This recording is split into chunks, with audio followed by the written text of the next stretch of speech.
Il serait intéressant de voir dans cet objet la main du sacre utilisée par les rois de France et disparue en 1793. Toutefois, on sait que cette dernière, en usage à partir du règne du roi Saint-Louis en 1226, était réalisée en ivoire de morse. Or, celle en notre possession est en ivoire d'éléphant. Symboliquement, la main de justice représentait, pour le roi, le pouvoir de haute justice et faisait référence au bon roi Saint-Louis, qui rendait la justice sous son chêne.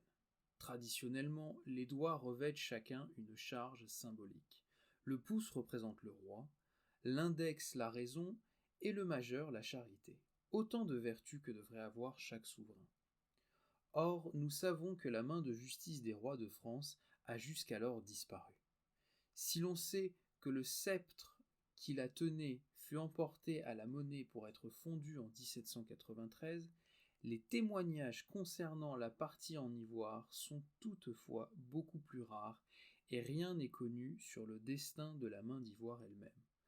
Longtemps, la main de justice dite de Charlemagne, utilisée pour le sacre de l'empereur Napoléon Ier, est passée pour être celle des rois de France. Il n'en est rien, puisque la main qui figure au sein des Regalia au musée du Louvre est en réalité une commande passée par l'orfèvre de l'Empire, Guillaume Martin Biennet, créée à partir de la planche des monuments de la monarchie française de Dom Bernard de Montfaucon. Biennet a tracé une main gauche contrairement à ce qu'était la main de justice des rois de France, une main droite, ce qui est bien le cas de notre objet. Les doigts sont effilés d'un tracé subtil et les ongles représentés avec une certaine finesse.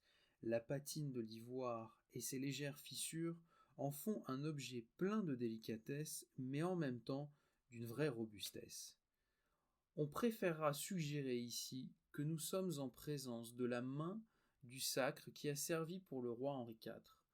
En effet, le trésor de Saint-Denis avait été mis sous séquestre par les ligueurs depuis 1590 et ne revint à Saint-Denis qu'en 1598, avec l'abbé Louis de Lorraine.